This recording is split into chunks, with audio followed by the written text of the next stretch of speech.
Welcome back. خبروں کے آغاز میں سب سے پہلے آپ کو بتائیں کہ جی ایچ کیو حملہ کیس میں ملزمان پر فرد جرم کی کارروائی 8 نومبر تک مؤخر ہو گئی ہے۔ راولپنڈی میں انسداد دہشت گردی عدالت میں 9 مئی کے مقدمات کی سماعت ہوئی۔ اس موقع پر شیخ رشید، عمر ایوب، زرتاج گل، راشد حفیظ، صداقت عباسی اور دیگر ملزمان عدالت میں پیش ہوئے۔ انسداد دہشت گردی عدالت کے جج امجد علی شاہ نے مقدمے کی سماعت کی۔ راشد حفیظ، صداقت عباسی، واسق قیوم عباسی اور زرتاج گل میں چالان نقول کی کاپیاں تقسیم کی گئیں۔ ملزمان کے خلاف آئندہ سماعت پر فرد جرم کی کارروائی کی جائے گی۔ ملزمان پر 9 مئی کو توڑ پھوڑ، ہنگامہ آرائی، عام تنصیبات پر حملے اور جلاؤ گھراؤ کا الزام ہے۔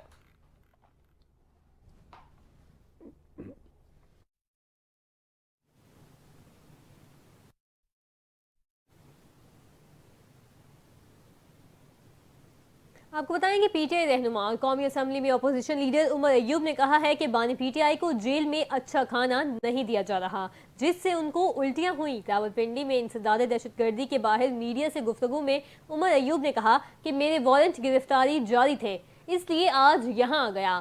4 شہروں میں آج تاریخ تھی، یہ سب جعلی کیس ہیں۔ ہم بانی پی ٹی آئی کے ساتھ کھڑے ہیں۔ بشرا بی بی کی میرٹ پر ضمانت ہوئی، بانی پی ٹی آئی بھی جلد رہا ہوں گے۔ اپوزیشن لیڈر کا کہنا تھا کہ پی ٹی آئی کی خواتین کو گرفتار کیا گیا، چودھری امتیاز کی بیٹی کو گھسیٹا گیا۔ اسپیکر قومی اسمبلی اور خصوصی کمیٹی کے چیئرمین خورشید شاہ ارکان کی حفاظت کریں۔ عمر ایوب نے مزید کہا، ایک بدبودار ترمیم کی بو گئی نہیں، دوسری ہونے کی مذمت کرتے ہیں۔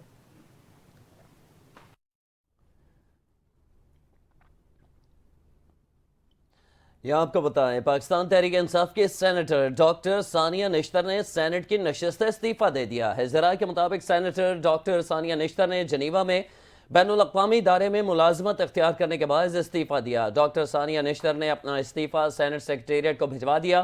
واضح رہے کہ سابق وفاقی وزیر ڈاکٹر ثانیہ نشتر خیبر پختونخوا سے 2021 میں سینیٹر منتخب ہوئی تھیں۔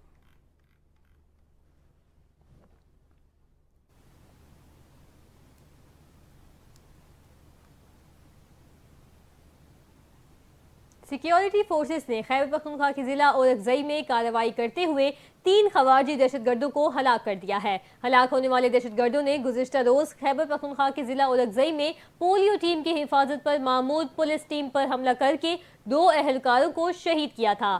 عوام کی جانب سے سیکیورٹی فورسز کی اس کارروائی پر خوشی کا اظہار کیا گیا اور سیکیورٹی فورسز کے حق میں نعرے بازی بھی کی گئی۔ عوام نے خوشی میں ایف سی اہلکاروں کو کندھے پر اٹھا لیا۔ حکام کا کہنا ہے کہ نہتے اور معصوم عوام پر حملہ کرنا فتنہ الخوارج کے خوارجین کا بزدلانہ اقدام ہے۔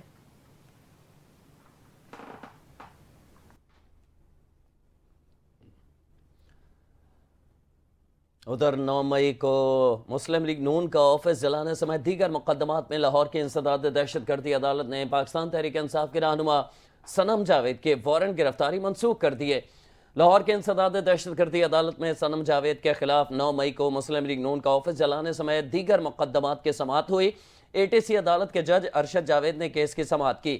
عدالت نے پی ٹی آئی کے سوشل ایکٹیوسٹ صنم جاوید کے وارنٹ گرفتاری منسوخ کر دیے۔ ملزمان کے پیش ہونے کے باعث وارنٹ گرفتاری منسوخ ہوئے۔ انسداد دہشت گردی عدالت نے آئندہ سماعت پر ملزمان صنم جاوید کو پیش ہونے کی ہدایت کر دی ہے۔ یاد رہے کہ ملزمان صنم جاوید کے پیش نہ ہونے پر عدالت نے وارنٹ گرفتاری جاری کیے تھے۔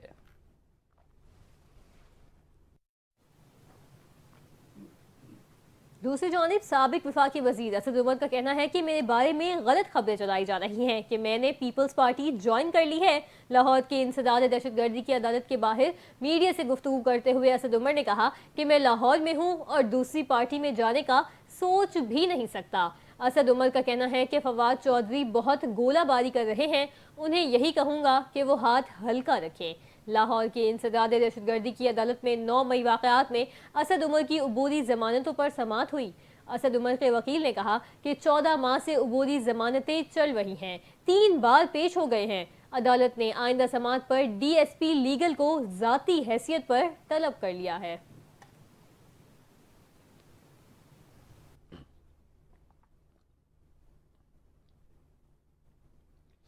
عام خبر برطانیہ کی قانونی درسگاہ مڈل ٹیمپل میں سابق چیف جسٹس قاضی فائز عیسیٰ کے اعزاز میں تقریب بطور بینچر منتخب کر لیا گیا۔ پی ٹی آئی کارکنان کا درسگاہ کے باہر سابق چیف جسٹس کے خلاف احتجاج۔ پی ٹی آئی کے کارکن شام سے لندن کے مڈل ٹیمپل کے باہر احتجاج کر رہے تھے۔ ملائکہ بخاری، زلفی بخاری، اظہر مشوانی اور دیگر نے مظاہرین سے خطاب بھی کیا تھا۔ قاضی فائز عیسیٰ نے اسی عظیم قانونی درسگاہ سے قانون کی تعلیم حاصل کی تھی۔ ان کے والد قاضی عیسیٰ بھی مڈل ٹیمپل کے گریجویٹ تھے۔ قاضی فائز عیسیٰ نے بھی 42 سال قبل یہیں سے قانون کی تعلیم مکمل کی، جبکہ ان کی صاحبزادی سحر قاضی نے بھی اسی ادارے سے قانون کی ڈگری مکمل کر رکھی ہے۔ سپریم کورٹ حکام کے مطابق سابق چیف جسٹس قاضی فائز عیسیٰ کو اس سال مئی میں تقریب میں شرکت کی دعوت دی گئی تھی۔ قاضی فائز عیسیٰ نے مڈل ٹیمپل کے انتظامیہ کو آگاہ کیا تھا کہ وہ 25 اکتوبر کو اپنے ریٹائرمنٹ کے بعد ہی شرکت کر سکتے ہیں، جس پر ان کے اعزاز میں تقریب کی تاریخ 29 اکتوبر مقرر کی گئی تھی۔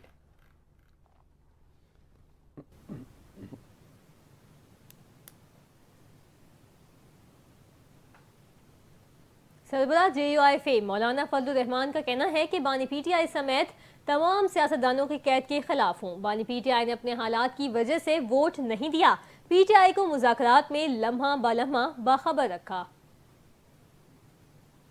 سربراہ جے یو آئی مولانا فضل الرحمان کا کہنا ہے کہ آئینی ترمیم کے لیے حکومت نے 11 ووٹ خرید لیے تھے، ہمارے 8 ووٹ تھے، ووٹ نہ دیتے تو ترمیم کا بہت گندا ڈراپ تھا۔ ہمارے 8 ووٹوں کی ان کو ضرورت تھی، وہ 11 ووٹ خرید چکے تھے اور ان کو اپنی پناہ گاہ میں محفوظ کر لیا تھا۔ اگر ہم ووٹ نہ کرتے تو اوریجنل ڈرافٹ سے بھی زیادہ گندا ڈرافٹ آتا اور وہ کامیاب ہو جاتا۔ ڈی آئی خان میں میڈیا سے گفتگو کرتے ہوئے مولانا فضل الرحمان نے کہا، ہم نے اپوزیشن میں رہ کر ترمیم منظور کی، ملک کے نظریاتی مسائل ہیں، ملک کو آئین کے تابع بنانا ہے، ملک سے 2028 تک سودی نظام کا خاتمہ کرنا ہوگا۔ کل کلاں یہ لوگ ہمارے ساتھ تعاون کرنا چاہیں ہمارے معاشی مشکل کو دور کرنے کے لیے تو ہم ایسے مواقع کو ضائع نہیں کرتے۔ اختلاف کی بھی حدود ہوتے ہیں کہ کہاں تک جانا ہے اور پھر کہاں تک نہیں جانا چاہیے۔ میں کسی سیاستدان کے جیل میں ہونے کے حق میں نہیں ہوں، بشمول عمران خان کے۔ مولانا فضل الرحمان کا کہنا تھا کہ بانی پی ٹی آئی سمیت تمام سیاستدانوں کی قید کے خلاف ہوں، پی ٹی آئی نے اپنے حالات کی وجہ سے ووٹ نہیں دیا، پی ٹی آئی کو مذاکرات میں لمحہ بلمحہ باخبر رکھا۔ صدر مملکت نے خصوصی عدالت، اوورسیز پاکستانیز پراپرٹی بل اور ڈپازٹ پروٹیکشن کارپوریشن ترمیمی بل کی منظوری دے دی ہے۔ دونوں بلز کی منظوری آئین کے آرٹیکل 75 کے تحت دی گئی ہے۔ سمندر پار پاکستانیوں کے لیے خصوصی عدالتوں کے قیام کے قانون کے تحت وفاقی حکومت اسلام آباد ہائی کورٹ کے چیف جسٹس سے مشاورت کے ساتھ خصوصی عدالتیں قائم کرے گی۔ خصوصی عدالتوں میں سمندر پار پاکستانی غیر منقولہ جائیداد کے حوالے سے درخواستیں دائر کر سکیں گے، الیکٹرانک طریقے سے بھی درخواستیں فائل کی جا سکیں گی۔ عدالتوں کے جج کے پاس ڈسٹرکٹ کورٹ جج کے اختیار ہوں گے۔ اگر جواب دہ عدالت میں دوسری بار بھی نہیں آتا تو عدالت جواب دہ کی عدم موجودگی میں کارروائی کرے گی۔ عدالت فریق کو شواہد دینے کے 2 سے زائد مواقع نہیں دے گی۔ سمندر پار پاکستانیوں کو ویڈیو لنک کے ذریعے اجلاس میں شرکت کی اجازت ہوگی۔ عدالت درخواست 90 روز کے اندر نپٹائے گی۔ متاثرہ شخص 15 روز کے اندر ہی ہائی کورٹ میں اپیل دائر کر سکے گا، جو 90 روز میں اپیل نپٹائے گی۔ عدالت جواب دہ کو پراپرٹی ٹرانسفر کرنے سے روکے گی، پراپرٹی کو متاثرہ فریق کو ٹرانسفر کرے گی۔ درخواست پر فیصلے تک پراپرٹی ٹرانسفر کی ممانعت ہوگی۔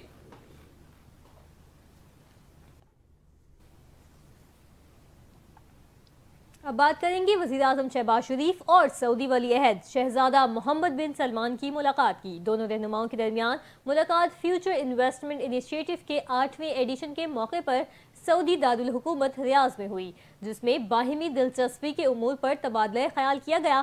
وزیر اعظم نے شاہ سلمان بن عبدالعزیز کے لیے نیک خواہشات کا اظہار کیا اور صحت اور تندرستی کے لیے دعا کی۔ شہباز شریف نے بین الاقوامی مالیاتی اداروں سے متعلق معاملات پر سعودی عرب کی حمایت پر اظہار تشکر کیا۔ پاکستانی وفد کی پرتپاک مہمان نوازی پر بھی ولی عہد کا شکریہ ادا کیا۔ اعلامیے میں کہا گیا کہ وزیر اعظم نے فیوچر انویسٹمنٹ کانفرنس کے لیے سعودی ولی عہد کی دور اندیش قیادت کو سراہا اور کہا کہ سعودی ویژن 2030 پاکستان کے کلیدی پالیسی مقاصد سے ہم آہنگ ہے۔ دونوں رہنماؤں نے پاک سعودی مضبوط اقتصادی شراکت داری کا اعادہ کیا اور 2 طرفہ تجارت، سرمایہ کاری اور اقتصادی تعاون مزید بڑھانے پر اتفاق کیا۔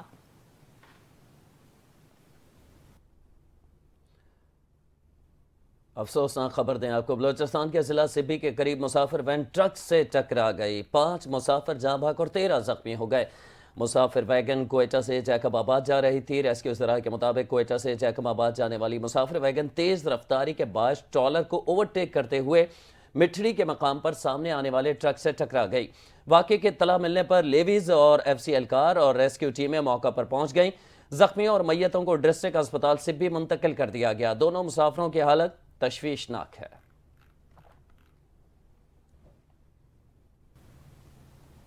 آگے بڑھیں، آپ کو بتائیں کہ پنجاب میں فضائی آلودگی نے خطرے کی گھنٹی بجا دی ہے۔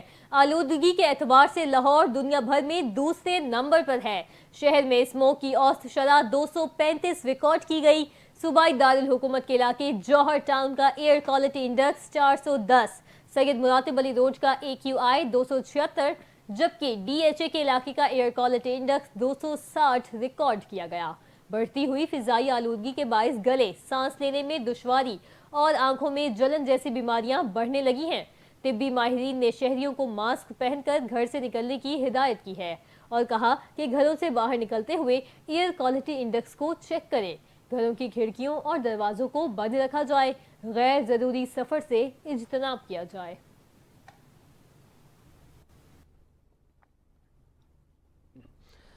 وزیر دفاع خواجہ آصف کے سابق خاتون اول بشرا بی بی سے متعلق بیان پر مشیر اطلاعات خیبر پختونخوا بیرسٹر سیف کا رد عمل سامنے آ گیا۔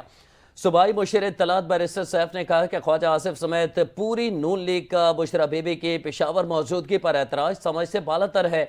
انہوں نے کہا کہ نااہل ٹولے کو پتہ ہونا چاہیے کہ پشاور پاکستان کا حصہ ہے، لندن کا نہیں۔ نااہل لیگ کا خیال ہے کہ بشرا بی بی نواز شریف اور مریم نواز کی طرح لندن کیوں نہیں گئی۔ مشیر اطلاعات خیبر پختونخوا نے مزید کہا ہے کہ لندن وہ بھاگتے ہیں جو ڈیل کرتے ہیں، بشرا بی بی نے ڈیل نہیں کی۔ بشرا بی بی پاکستان کی شہری ہے اور پشاور پاکستان کا حصہ ہے، وہ جب تک چاہیں پشاور میں رہ سکتی ہیں۔ بشرا بی بی نے بہادری کے ساتھ 9 ماہ قید کاٹی۔ بیرسٹر ڈاکٹر سیف کا یہ بھی کہنا تھا کہ پنجاب میں مریم نواز کی ایما پر خواتین کے ساتھ جو سلوک روا رکھا گیا وہ سب کے سامنے ہے۔ راجکماری مریم نواز کی جعلی حکومت میں خواتین کی عزتیں اچھالی جا رہی ہیں۔ مریم نواز کو ایک دن اپنے کیے کا حساب دینا ہوگا۔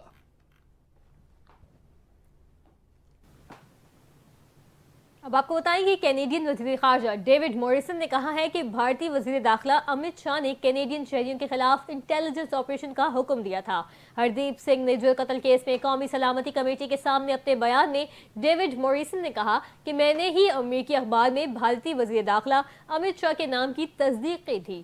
سکھ فار جسٹس کے نام سے رہنما گرپنوت سنگھ پنو نے کہا کہ امت شاہ نے خالصتان کے حامیوں کو پکڑنے کے لیے ایجنسیوں کو ہتھیار بنایا۔ انہوں نے کہا کہ امت شاہ کی پرتشدد کارروائیاں امریکا اور کینیڈا کی سلامتی کے لیے خطرہ ہیں۔ خالصتان ریفرنڈم بھارتی دہشت گردی کے خلاف خاموش نہیں رہے گا۔ سکھ رہنما کا کہنا تھا کہ عالمی برادری کو بھارتی جبر کے خلاف کھڑا ہونا چاہیے۔